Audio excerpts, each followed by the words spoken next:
Welcome back. Welcome to the Premier Mindset by Premier Performance LLC. I'm your host, Trent Mailer, LCSW, licensed clinical therapist and performance coach, and this is episode 52. There's a specific moment that high performers rarely talk about. It's not when they fail, it's not when they lose. It's the moment before that, when they internally decide there's no path forward. It happens in a boardroom, on a sales call, in a contract negotiation, mid-season when performance dips, in a tense conversation with a business partner. Outwardly, they stay composed. Inwardly, something collapses. They start thinking, there's no way this is going to work. They're not going to budge.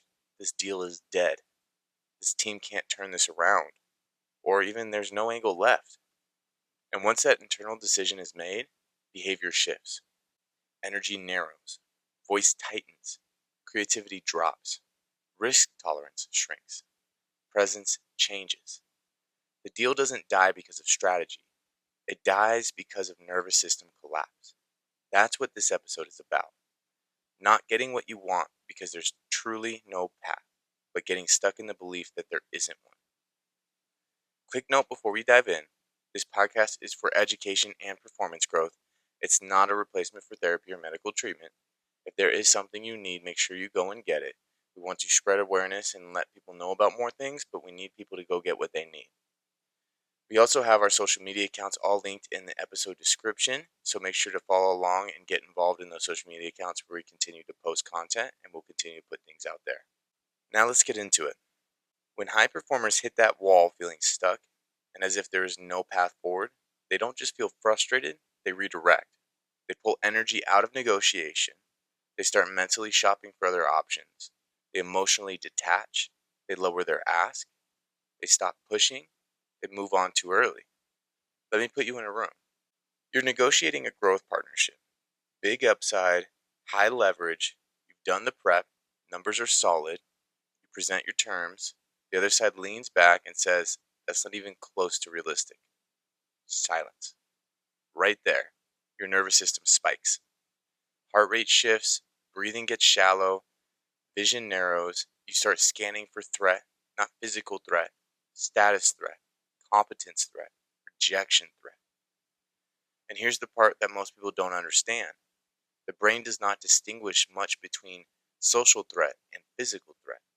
When your identity is challenged, your body reacts as if something important is at risk, because it is. Your status, your authority, your perceived competence. So what happens? Cognitive narrowing. Instead of thinking strategically, you start thinking defensively. You either push harder emotionally, which feels like aggression, or you shrink, which feels like concession. Both come from the same place, survival. When you believe there's no path, your nervous system switches from exploration to protection. Exploration asks, what's still possible? Protection asks, how do I minimize damage? And that shift is subtle, but it's powerful. You don't feel like you gave up. You feel like you were being realistic. But realism is often just a nervous system under strain. Here's the first tool, and it has to happen fast. Name the collapse internally before it controls you. In that room, instead of reacting to their statement, your job is to notice your physiology. Heart rate up, breath shallow, I'm tightening. That micro-awareness alone widens cognitive bandwidth.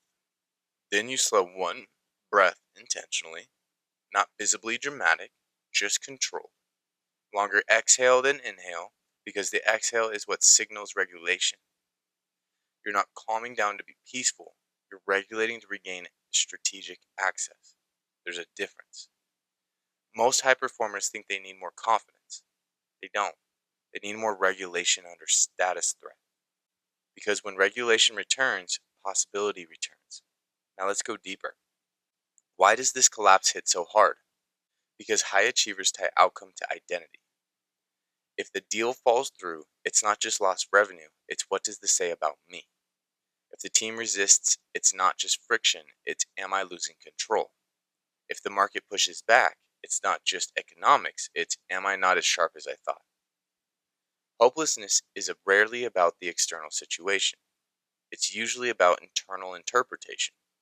When your brain concludes there is no way, It's trying to conserve energy. If success feels impossible, it's cheaper neurologically to just disengage. That's efficiency, but it's false efficiency because often there was still leverage left. You just couldn't see it anymore. I've watched elite leaders abandon negotiation at 60% tension when the breakthrough was at 75%. They thought it was done. It wasn't. They hit discomfort, not impossibility. Those are different things. High performers are trained to push through physical discomfort. They're not trained to stay cognitively open under identity discomfort.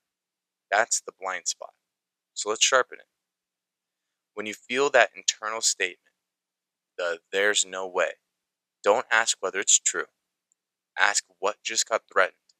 Was it authority, status, being seen as competent, being liked, being respected? The moment you identify the threat, the negotiation changes. Because now you're not reacting to them, you're managing yourself. And that's where probability shifts. Getting what you want in business, sports, and life is rarely about perfect strategy. It's about maintaining access to strategy longer than other people. It's about being sustainable. Most negotiations don't fail because someone had the better argument. They fail because one side emotionally exits early. An emotional exit doesn't look dramatic. It looks like subtle disengagement, less curiosity, less push, less energy. So here's a question that might sting. How many times have you convinced yourself something was impossible when you were actually just uncomfortable? That's not weakness, that's human. But if you want to increase the probability of getting what you want, you cannot allow discomfort to masquerade as impossibility. You have to train your nervous system to stay in the arena longer. And that requires skill, because the default setting of the brain under threat is contraction. Your work is expansion under pressure. When someone pushes back hard, instead of tightening, you lean slightly forward internally and think interesting. That word alone keeps curiosity alive. Curiosity expands cognition. Defensiveness narrows it. Try it the next time someone resists you. Instead of countering immediately, pause, breathe, then ask one question that buys you information instead of defending your position. What specifically makes that feel unrealistic to you? That's not weakness, that's control. You just shifted from emotional reaction to strategic inquiry, and that keeps the game alive. This is the foundation. Not hustle, not dominance, not aggressive persuasion, regulation. If you can maintain access to your higher cognition longer than the person across from you, you increase your probability of winning. Not because you overpower them, but because you don't collapse. While that's part of it, we're not done, because this goes much deeper than a single negotiation. This pattern doesn't just cost you deals, it shapes your identity. Next, we're going into what happens when internal collapse becomes a leadership style, and how that quietly poisons teams, culture, and long-term growth. If internal collapse only cost you one deal here and there, it would be manageable. But the thing is, it doesn't stay contained, it spreads. Because as a leader, your nervous system is not private, it becomes the culture. The moment you internally decide something isn't possible, even if you don't say it out loud, your team feels it. Energy shifts first, language shifts second, and then standards shift last. Let's walk into another room. Quarterly review, revenue is flat, you projected growth, the board is tense, your executive team is looking at you for direction. Someone says the market just isn't there right now. That sentence lands. If your nervous system is regulated, you hear that as information. If your nervous system is under threat, you hear that as confirmation of failure. Subtle difference, massive consequences. You feel the tightening again, the narrowing, the quiet internal story forming. Maybe they're right. Maybe this is capped. Maybe we need to pull back. Now watch what happens. You soften your targets, you reduce your pressure, you start using language like let's just stabilize for now. It sounds strategic, it might even be rational. But if it came from collapse instead of calculation, your team feels the difference. Because high performing teams calibrate off leadership certainty, not false confidence, certainty in process, certainty in capacity, certainty, and continued effort. When that certainty dips, performance dips with it. Here's the hard truth. Teams don't quit because goals are hard. They quit because leadership energy changes. Internal hopelessness in a leader creates collective contraction. You may never say this isn't possible, but if you stop pushing with belief, the room feels it. And this is where identity becomes dangerous. High performers are used to being the one who figures it out, the one who finds a way, the one who carries. So when they hit a wall they can't immediately solve, the threat isn't just external, it's identity destabilization. If I can't fix this, who am I? That question doesn't just show up consciously, it shows up as irritability, shorter patience, blame shifting, over control, or the opposite, just withdrawal. Delegation disguised as empowerment, distance from the problem, both are forms of nervous system protection. Neither increases probability of getting what you want. Here's another tool. This one requires maturity. Separate outcome for identity in real time. In that quarterly meeting, when you feel the pressure spike, you internally say, this result does not define my capability. Not as affirmation, as containment. You are preventing your nervous system from fusing outcome with self-worth. Because when outcome and identity fuse, rational thinking collapses. You start managing perception instead of performance. You avoid bold moves because failure feels personal. You avoid hard conversations because rejection feels personal. You avoid pushing harder because if it still fails, the hit to identity doubles. So you unconsciously lower the bar to protect yourself. That's how hopelessness spreads. It doesn't scream, it leaks. Now let's go into conflict. We discussed this in depth last week, but it is still a big part of this episode to hit on. You and a key partner disagree on expansion strategy. They want conservative growth, you want aggressive scale. You present your case, they push back firmly. Old patterns say, push harder or pull away. New pattern says, stay regulated long enough to widen the frame. Instead of defending your position immediately, you slow the moment, you let silence exist. That silence will feel threatening. Your nervous system will want to feel it. Don't. Let the room sit in the tension. Because tension is not failure, it's information being processed. When you say, help me understand what risks you're most concerned about, notice what that does. You didn't concede, you didn't dominate, you stayed in the arena. Staying in the arena longer than other people is a competitive advantage. This is how we sharpen our edge. Most leaders exit psychologically when tension rises. They just do it subtly. Some exit by escalating emotionally, some exit by disengaging. Few stay steady. That steadiness becomes authority, and authority increases influence. Here's something most high performers miss. Influence is not about intensity. It's about emotional stability under pressure. If your team knows that you don't collapse when resistance shows up, they lean into difficulty differently. They take bigger swings. They tolerate uncertainty longer because your nervous system is modeling capacity. Now we need to raise the stakes because this doesn't just affect single negotiations or quarterly reviews. It shapes strategic risk tolerance. When leaders repeatedly experience internal collapse without realizing it, they start unconsciously avoiding arenas that trigger it. They avoid bold partnerships. They avoid ambitious acquisitions. They avoid top-tier talent who might challenge them. Not because it's bad strategy, but because it threatens identity. Hopelessness is often a defense against future ego pain. If I don't aim that high, I won't have to feel that drop. That is the quiet death of high performance. And it happens in people who still look very successful.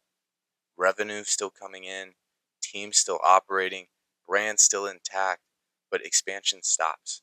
Because internally, the nervous system learned high stretch equals high threat. So it narrows the game. This is why regulation is not a wellness concept, it's a growth strategy. If you can train yourself to experience identity threat without retreating, your ceiling rises, because now you can aim higher without fragility. Here's another subtle practice. After a tense meeting, instead of immediately distracting yourself with the next task, take 3 minutes alone. Ask yourself, what did I feel when resistance hit? Not what did you think, what did you feel? Tight chest, heat in the face, drop in the stomach. Map your physiological pattern, because once you recognize it, you catch it earlier next time. And recognition is the first step. The quicker we can see something, the better. High performance is pattern recognition under stress. And if you don't recognize your own collapse pattern, you will rationalize it as strategy. Let's be direct. There are leaders right now who think that the market is a problem, the economy is a problem, the talent pool is the problem, competition is the problem. And sometimes that's true, but often the bigger limiter is internal tolerance for prolonged uncertainty. Getting what you want in business is rarely about a single breakthrough moment. It's about staying cognitively open longer than the obstacle lasts. And obstacles often outlast emotional endurance. So the real question becomes, can you outlast your own nervous system's urge to retreat? Because if you can, probability shifts. Not certainty, probability. That's the game. Next, we're going deeper into the mechanics of this. How the nervous system constricts cognition, how identity fragility shows up physiologically, and how to structurally expand your capacity so that hopelessness doesn't quietly dictate your ceiling. You've felt it before, that creeping sense that no matter how hard you push, no matter how many emails you send, how many calls you make, or how many hours you log, the outcome you want just slips through your fingers. In sports, it's the season where your team can't seem to close out games. In business, it's the deal that should have been yours weeks ago but keeps getting delayed, sabotaged by bureaucracy, or outmaneuvered by someone else. In relationships, it's the conversation you've rehearsed a dozen times but can't seem to land the way you need to. High performers hate this feeling. It scratches at their identity. It whispers that maybe effort isn't enough, that maybe they're not as sharp or capable as they thought. And if they're not careful, that whisper grows into a voice that convinces them to retreat, to put their energy elsewhere, to wait for another better opportunity instead of taking control of the one in front of them. Here's the thing. The feeling of being stuck isn't a reflection of your ability. It's a reflection of how your brain is responding to pressure. It's a nervous system issue masquerading as a strategy problem. When stakes rise and stress signals flood your system, your brain starts optimizing for safety, not results. That's why under pressure, you freeze, avoid, or default to small, safe actions instead of taking the bold, deliberate steps that move the needle. This is where most high performers fail to notice the opportunity. They treat getting stuck as a failure of skill or willpower. They push harder, get frustrated, and sometimes even sabotage themselves unintentionally because the nervous system is still on autopilot. What they don't realize is that shifting the brain's default from survival to strategic action is the gateway to getting what you want. Let me give you a scenario. Imagine a leader in a fast-growing tech company. I'll call her Wendy. And of course, confidentiality always applies anytime we give you these kind of situations or scenarios. Wendy brought on a project manager she trusts, but deadlines are slipping. Investors are asking questions. The CEO is tense. Wendy knows that the only way to keep the project on track is to confront her manager directly about accountability. But every time she opens her mouth, Wendy feels her chest tighten, her throat constrict, and the words die in her mind. She tells herself she'll schedule a one-on-one tomorrow, but tomorrow comes and the same cycle repeats. The outcome Wendy wants, a high-performing accountable manager, remains out of reach. And here's the kicker. Wendy's not lazy, she's not weak, she's certainly not incompetent. Her nervous system is hijacking her strategy, and until she recognizes that, no amount of tough leadership advice is going to work. And think about this in your own life. Think about times you've meant to go do something, to have the conversation, to say the thing to somebody, to call something out, and you just find a way to slowly, subtly push it off to later.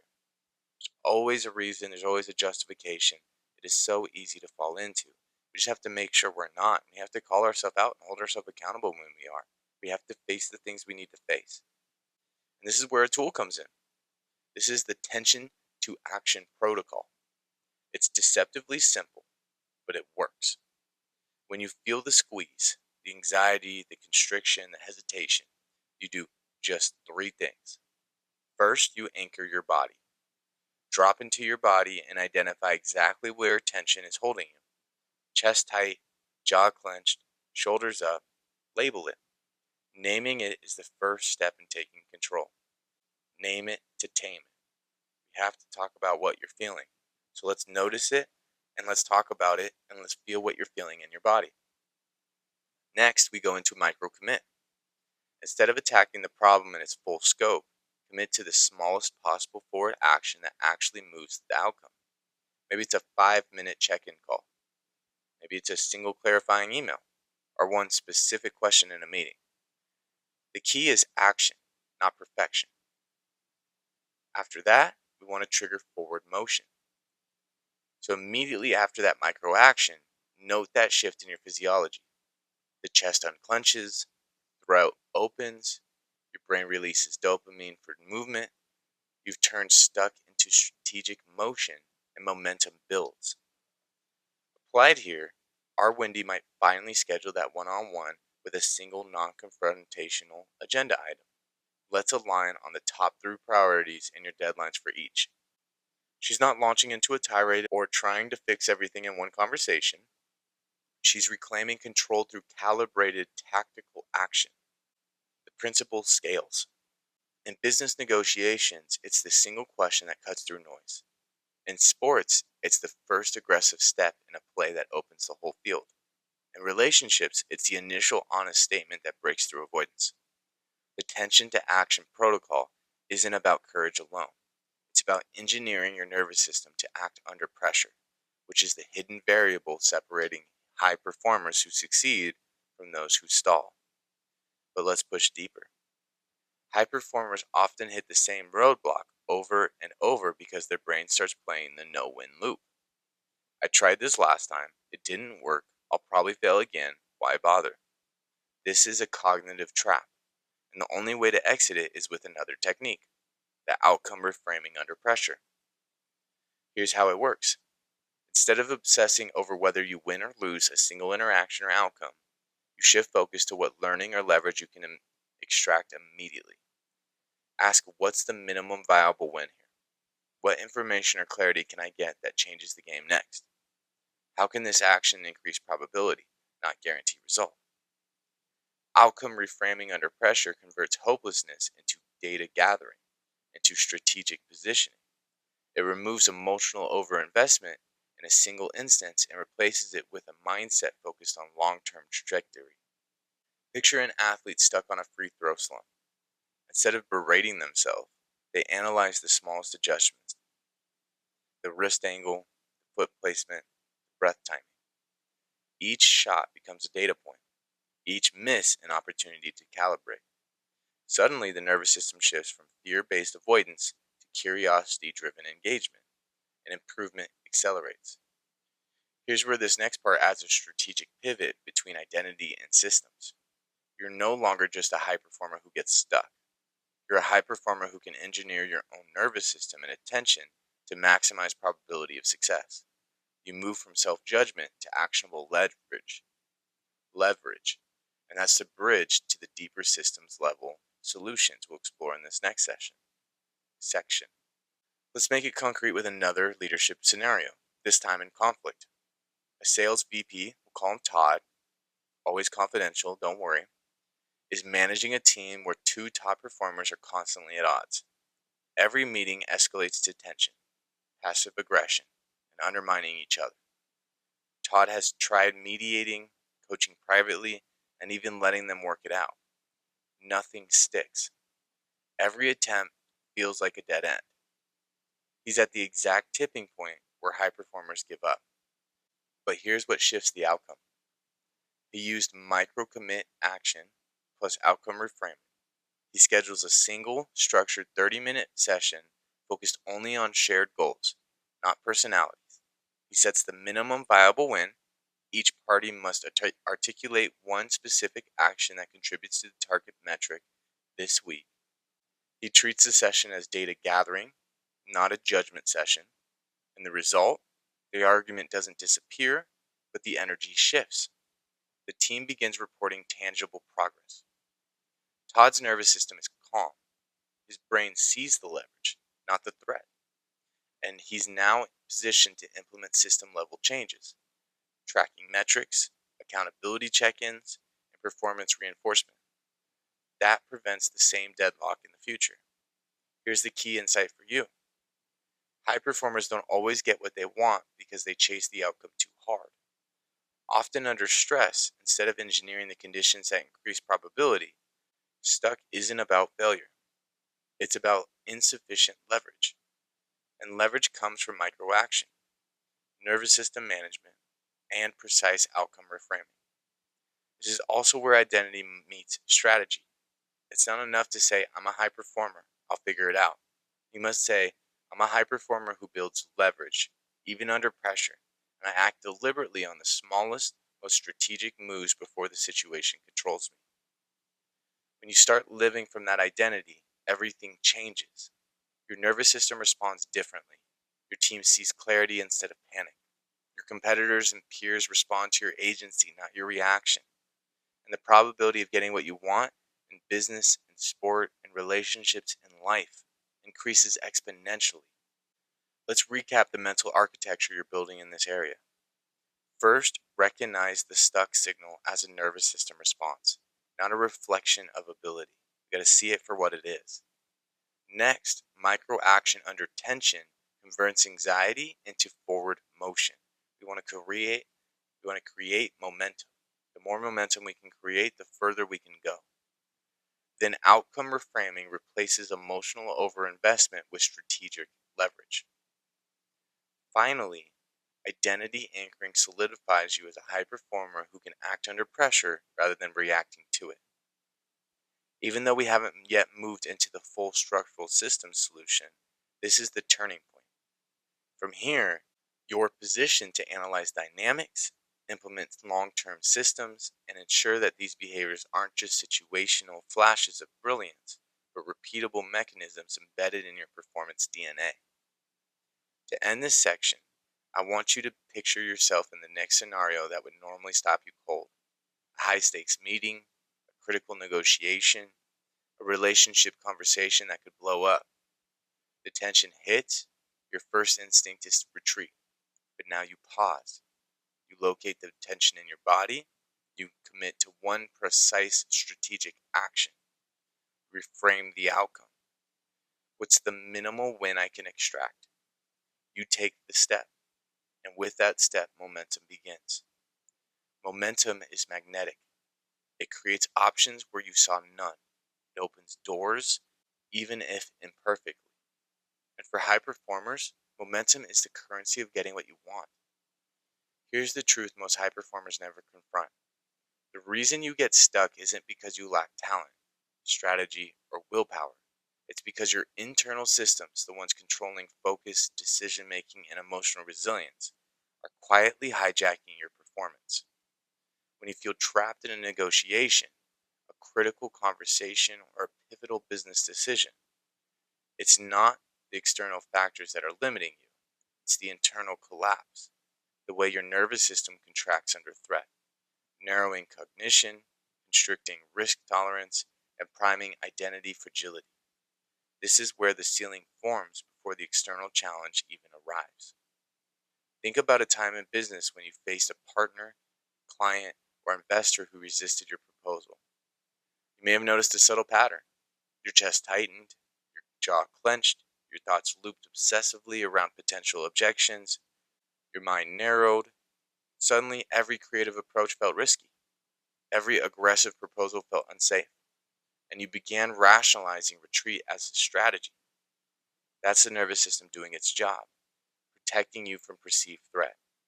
But in high performance context, it's counterproductive. Here's the critical distinction: high stakes leaders need the nervous system to respond, but not to dominate. Your system should signal danger without dictating decision making. When the threat response dominates cognition, you lose probability. You stop negotiating boldly, you stop pushing for resources, you stop confronting the conflicts that matter most. And the worst part, you often don't even realize it. You rationalize conservatism as prudence, hesitation as strategy, and disengagement as delegation. This is where a systems level tool comes in. Physiological anchoring under pressure. During a high stakes interaction, your nervous system is primed to jump, to fight, flight, freeze, faint, fawn. You cannot just think your way out of that. You must intervene physically. Short, controlled breathing sequences, posture alignment, and intentional pauses can all anchor your nervous system in stability. These are not soft skills, they are performance multipliers. They allow your cognitive capacity to remain fluid, your creativity to stay available, and your decision making to resist collapse. Let's move into identity. Identity fragility is subtle but lethal. When your self worth is fused to outcome, whether it's closing a deal, winning a game, or convincing a partner, you are vulnerable to collapse. You begin to experience failure as existential threat. Your nervous system reacts accordingly. That's when avoidance sneaks in. You rationalize, stall, or overcompensate. You delegate to protect your ego. The probability of getting what you want decreases and you feel stuck. Here's a personal illustration. Early in my career, I was leading a small but high potential team tasked with landing a critical partnership. Everything was on the line for them. During one particularly tense negotiation, I felt my chest tighten and a heat rise in my face. My mind was racing through worst case outcomes.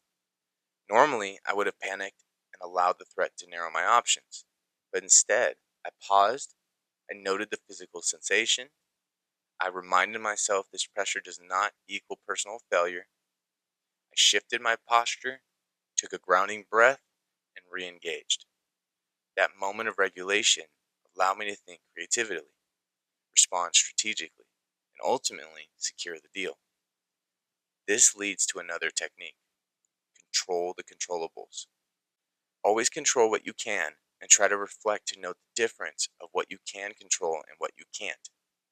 Sometimes we need to check in with our check the facts skill too and see what can we actually control in this situation.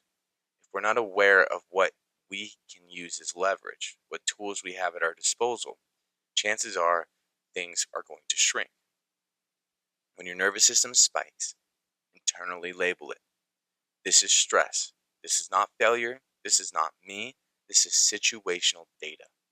This prevents a defensive reaction, and then you can refocus on what you can control and go from there one single step at a time. This also keeps things small so it doesn't feel overwhelming and it feels like we can handle it. If we make things too big and too heavy, our nervous system can shut down on it very quickly. So we have to lighten the burden sometimes so our nervous system can stay open to do what we got to do and perform. Now let's examine team level implications. Leaders who do not master internal collapse create systematic limitation. Teams mirror the leader's internal state. If your nervous system shrinks under pressure, your team's willingness to confront conflict, take risks, or innovate shrinks in parallel. The probability of collective success contracts because the team perceives subtle signals of threat, retreat, or uncertainty, even if your words say otherwise. Here's yet another tool: conflict scaffolding. When disagreement rises, whether with partners, executives, or high performing employees, don't try to override emotion with logic. You'll lose every time. Scaffold the conversation. Acknowledge the tension, label it neutrally, and create structured space for dialogue. Let silence exist long enough for processing. Ask clarifying questions rather than making immediate judgments. This allows collective nervous system regulation. It keeps strategic options open. It increases probability of resolution in your favor. High performers often assume that mastery means doing more. But here's the nuance. Mastery often means experiencing more without collapsing. High intensity exposure doesn't make you weak, it reveals strength, provided the nervous system can tolerate it. System level thinking is about building the capacity into daily routines. Regulation is a habit, not a technique you pull out occasionally. Probability increases when resilience is predictable, repeatable, and embedded. Now consider timing and escalation. Many leaders misinterpret hesitation under pressure as incompetence or lack of courage. The truth is, hesitation is strategic if it's regulated. If you respond prematurely while your nervous system constriction dominates, you make suboptimal decisions. High performers outlast not just external obstacles, but their own internal collapse patterns. They maintain strategic calm while others rush or panic. This is competitive advantage at the systems level. Finally, the synthesis. Recognize nervous systems signals early. Remember to control controllables consistently. Anchor physiologically under pressure. Scaffold conflict and tension strategically. And build repeatable regulation habits to expand capacity. If you can do these things, you will find more success in what you are doing right now. I know it all sounds simple, but it's hard to implement change in our lives, but these things really do work. So we have to give it a shot.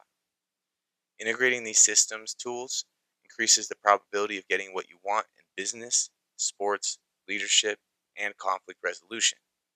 You are no longer at the mercy of momentary stress, reactive identity, or even identity collapse. Probability becomes a function of endurance, awareness, and strategic regulation. These systems aren't just about surviving pressure. They're about leveraging pressure to create transformation, expanding your leadership trajectory, and ensuring that your legacy is defined by influence, mastery, and sustained high performance. Now, this is where it all comes together. You've seen the mechanics, the collapse under pressure, the narrow focus, the identity fragility, the missed probability. But now it's time to flip the script, because the high performer doesn't settle for mere survival. They leverage every tense conversation, every negotiation, every conflict, every pressure point as an engine for growth and influence. Here's the brutal truth. Most people quit before they understand the game. They feel trapped. They feel powerless. They retreat to safer terrain. High performers feel that too, but the difference is this. They act anyway. They know that the probability of getting what they want isn't a straight line. It's a curve, it's messy, it's filled with resistance. And it's precisely in that resistance that mastery is forged. Imagine a leadership team facing a critical deadline. One department is underperforming, the client is unhappy, tensions are rising, everyone's defensive.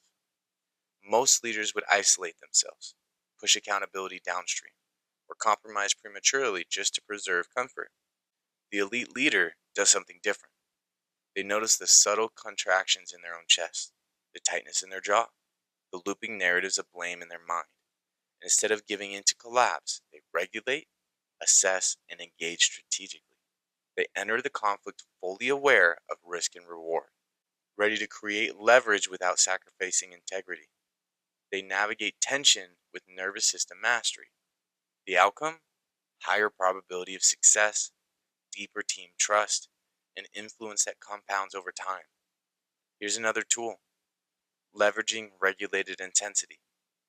Most high performers assume intensity is raw energy, loudness, or aggression. That's child's play. Real intensity is controlled, deliberate, and strategic.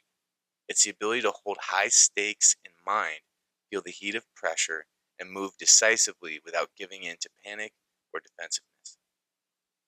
This is what separates those who get results consistently from those who get lucky once or twice. Let's put this in a personal context. I recently coached a high-performing executive who was convinced that one underperforming team member would derail an entire project. Initially, he wanted to remove the person immediately, but together we applied nervous system awareness scaffolding for conflict and outcome separation. He engaged the employee in a high-stakes conversation, regulated the physiological spike, and created a controlled escalation plan. The result? The employee shifted dramatically. The project succeeded, and the executive realized his leadership had just expanded. He didn't just get what he wanted, he increased his influence permanently. That's the point of this episode. Getting what you want is less about forcing outcomes and more about mastering yourself and your systems under pressure. Probability isn't luck, it's structure, regulation, and strategy. Every negotiation, every team conflict, every critical decision, every relationship tension is an opportunity to expand capacity and an influence. Now let's talk about the long-term trajectory. Leaders who integrate these tools consistently don't just solve immediate problems. They change the probability landscape for everything they touch. Teams respond differently, partners negotiate differently, competitors respect this differently, and internally, you build a reputation for unshakable presence, relentless competence, and strategic mastery. That's your legacy, and it begins with your internal collapse management. Here's your high intensity thought. When you encounter a situation that feels impossible, when hope feels thin, when it feels like the probability is stacked against you, stop reacting and start regulating. Observe your nervous system. Separate your identity from the outcome. Engage with controlled intensity. Scaffold conflict rather than dodging it. That's how you convert hopelessness into leverage. That's how you get what you want without losing yourself in the process. Remember the stakes. Not every listener will act on this. Not everyone can tolerate the discomfort required to integrate these skills. This episode is for those willing to feel the heat, for those willing to confront internal collapse head on, for those who refuse to settle for mediocrity or chance. If that's you, the probability is now in your favor, but only if you act deliberately. And here's your final identity-based call to action. This is what high performers do. They don't rely on education alone. They build capability. They embrace accountability. They integrate tools into their daily leadership life. That's why you need support if you want exponential impact. At Premier Performance, we don't just teach, we partner, we challenge, we hold you to your potential. Optimization isn't optional, it's non negotiable. If you're ready to get what you want, consistently, strategically, and powerfully, then it's time to take the next step. The probability of your next successes doesn't come from hoping, it comes from mastering yourself, your systems, and your influence under pressure. It comes from embracing the discomfort that high performance demands, and it comes from a willingness to act where most retreat. You've spent this episode exploring collapse, identity, and probability. Now take that insight into action. Apply it in your work. Apply it in your teams. Apply it in negotiations. Apply it in the moments that truly matter. The next time you feel trapped, remember, you have the tools, you have the awareness, you have the capacity to expand probability. And if you act, you get what you want. High performance is a choice. Mastery is a practice. Probability is a skill. And your opportunity is now. Resilient minds, premier results. That's what we're building here with the premier mindset. So let's be aware and let's reflect and let's be sure to recognize that recognition is the first step. The more things we can see, the better we can see these issues and problems, the more likely we can get things set up in a way that works for us. As always, this episode is meant to provide tools for performance. It's not to replace individualized therapy. If you're struggling with anxiety, burnout, or persistent stress, professional guidance is critical. At Premier Performance LLC, we work with high achievers to implement strategies like these with precision, accountability, and results. On top of all of that, I make it a point to give you actionable tools to find success in your life. Let me know if it's helping. I love staying connected with all of you. I want to hear about the successes, the failures, the disappointments, the worries, the concerns, the fears, all of it. So let me know how things are going and stay connected with us. And let us know how these tools work. If you find that one of them is super helpful, let me know. I'd love to hear the feedback because then I can push certain things to more people and realize which things make more of an impact than other things. I'd also love to hear how this episode itself impacts you. The reason we put these things out is to spread awareness and help everyone do better with just the life they have. We're trying to put it out there with no barrier to entry so people can just take these things on and start implementing them in their lives and just increasing their performance and optimizing their life. If you have somebody in your life that has been avoiding things they need to deal with and you think this could help them to hear this, help them get what they want and get a little bit more away from that hopelessness, share this episode with them. It might change their life in some way. They might hear something in it or learn about a tool that changes everything. You never know what might be a huge impact on people's life. So if you find somebody bouncing into your mind at this time, just send it their way and see what they think. And if this was helpful for you, leave us a review. Those reviews also help us get this in front of more people. So the more reviews we get, the more it does help what we're trying to do. And we really appreciate everyone who's done that for us so far. If you do have any questions or anything that I can help with specifically, I would love for you guys to reach out. You can reach out to me in a couple different ways. You can email me at tmailer@premierperformancereno.com. My last name spelled Mahler. You can text or call me directly at 775-561-0056. You could also connect with us through our Instagram or our TikTok, which has the same name for both of those, which is premier_performance_Reno. We also have the Facebook page and the LinkedIn page with the same name, which is Premier Performance LLC for both of those. And then we have the Twitter or the X account, which is at Premier Reno LLC. And finally, our website, which is www.premierperformancereno.com. So get involved in all those communities as we continue to build out. Make sure to reach out with anything you guys got. I'd love to help you guys out best I can. And next week, we're going to keep on going. We're going to be talking about finding your path and what's right for you. So often, high performers get stuck figuring out where to put their efforts. That's a struggle I had at one point in the past. That really freaked me out. So we're going to put some stuff out there to help you guys figure out what to do to help navigate when we do feel a little bit lost and we're not sure where to go next. We have content coming out every day on our social media sites, and we also have new podcasts coming out every week. So make sure you get involved and follow along so you don't miss things as they come out. Otherwise, I hope you guys have a great week. I hope you go out there and go succeed in wonderful, miraculous ways. And I hope whenever you do fail, because it will happen, that you're able to embrace it and learn from it and grow from it and keep on getting back on things again. Do what you can. Go be the best you can be. If you need anything, just let me know. Otherwise, I'll see you guys soon.